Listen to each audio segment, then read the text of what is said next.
Yayati by Girish Karnad.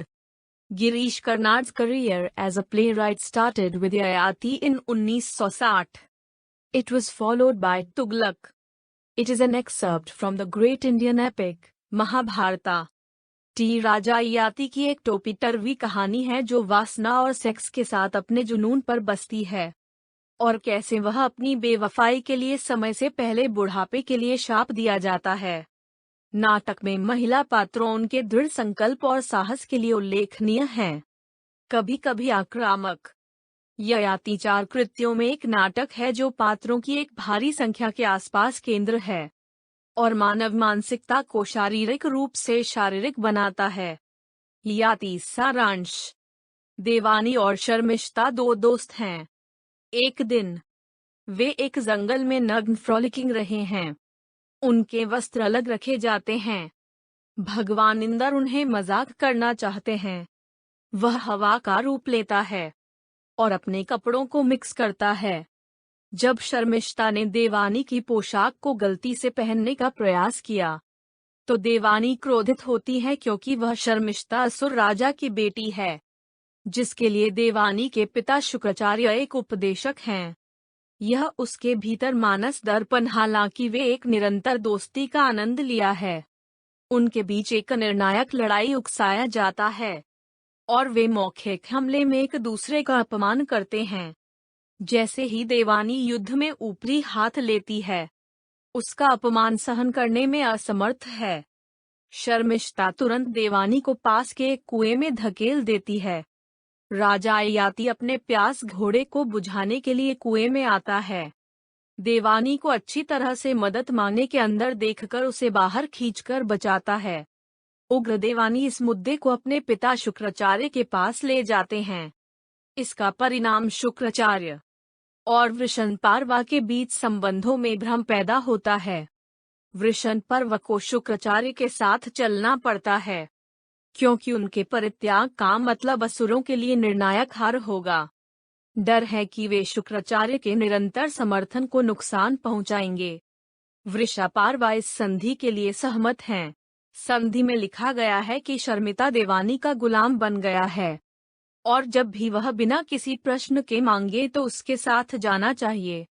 एक अच्छे दिन ययाति उसी जंगल में देवानी के साथ मिलती है। देवानी उसे याद दिलाता है कि जब उसने उसे कुएं से बचाया तो उसने उसे कैसे छुआ।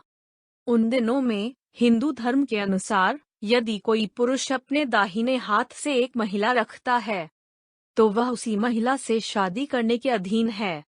ययाति ने देवानी को अपने दाहिने हाथ से खींच लिया जब उसने उसे बचाया, तो वह शादी में अपना हाथ पकड़ने के लिए ही सीमित है। इस उन्नति से चौंक गया क्योंकि वह दूसरी जाति से लड़की से शादी करने को तैयार नहीं है और मिश्रित जाति के बच्चे को जन्म देने को तैयार नहीं है। वह पहले इनकार करता है। जाहिर है जाति व्यवस्था की सीमा बहुत पहले ही अस्तित्व में थी। हालांकि ययाति उसे शादी करने के लिए स्वीकार करता है, क्योंकि यह एक समयनिष्ठ राजा के लिए अपरिहार्य हो जाता है। केवल इस संबंध में कम से कम वह आचरण संहिता का अनुसरण करता है। जब वह अपने तरीके से अपनी कई अनैतिक गतिविधियों को सही ठहराता है। ययाति ने विवाह में अपना हाथ रखा है। देवानी शर्मिष्ठा को शादी के उपहार के रूप में उनके साथ लाती है। वह शर्मिष्ठा को पीड़ा करने के लिए हर अवसर का उपयोग करता है और शर्मिष्ठा सटीक बदला लेने के लिए एक उचित समय के लिए इंतजार कर रहा है। इन दोनों महिलाओं के बीच यह लंबे समय से चलने वाली प्रतिद्वंद्विता एक चरमोत्कर्ष तक पहुंचती है, जब शर्मिष्ठा ने देवानी और ययाति दोनों की पीड़ा सहन करने में असमर्थ मर जाते हैं। लेकिन वह उसकी मदद के लिए आता है, उसे बचाता है, फिर से उसके दाहिने हाथ को पकड़ता है। यह प्रहार यह हो जाता है कि उसे उससे शादी करनी है। असभ्यता से वह उसे दूसरी रानी बनाता है। गुस्सा देवानी फिर से अपने पिता शुक्राचार्य के पास मामला लाती है। शुक्राचार्य बुढ़ापे तक राजा को शाप देता है जब वह अभी भी छोटा होता है। एक बार अभिशाप दिया जाता है, वह इसे वापस नहीं ले सकता है। हालांकि वह अपने अभिशाप को अपने किसी भी तैयार प्राप्तकर्ता को स्थानांतरित करने की शक्ति देता है। ययाति अभी भी काम खुशी से ग्रस्त है, इसलिए वह अपने किसी पुत्र को अपना शाप देने का प्रयास करता है। वह अपने 5 बेटों में से हर एक का अनुरोध करता है, लेकिन कोई भी इस पर सहमति नहीं देता है। ज्येष्ठ पुत्र यदु कह रही है कि वह अपने जीवन का आनंद लेना चाहता है। इनकार करते हैं और वह इसे नहीं दे सकता। ड्रायहू दूसरा अपने अनुरोध को खारिज कर दिया और अधिक वह पुराने हो जाता है और वह मूर्ख हो जाता है। क्रमशः तीसरे और चौथे पुत्र तुर्वासा और अनूप भी अपने प्रस्ताव से इनकार करते हैं। राजा का सबसे छोटा पुत्र पुरु अपनी दुल्हन चित्रलेखा के साथ आता है।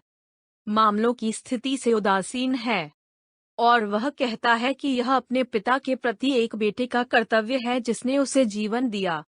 वह स्वेच्छा से अपने पिता की बुढ़ापे को अपने स्थान पर लेने के लिए आगे आता है। वह यह भी समझाता है कि वह अपने पिता के अभिशाप पर ले जाता है, क्योंकि उसका पिता अपने पूर्वजों की ऊंचाइयों तक नहीं पहुंचा है और उसके पास राजा के रूप में जाने का लंबा रास्ता है। पुरु बूढ़ा हो जाता है, यति फिर युवा हो जाता है। चित्रलेखा अपने पति की गतिविधियों और बुढ़ापे के रूप में उनकी कमियों से परेशान, वह अपने जीवन को समाप्त करती है। अपनी गलती का एहसास करते हुए यति अपने बेटे से अपना अभिशाप वापस लेता है और पुरु को युवाओं में बहाल करता है। आखिरकार वह शर्मिष्ठता के साथ एक जंगल में वापस ले जाता है। सारांश का अंत। धन्यवाद।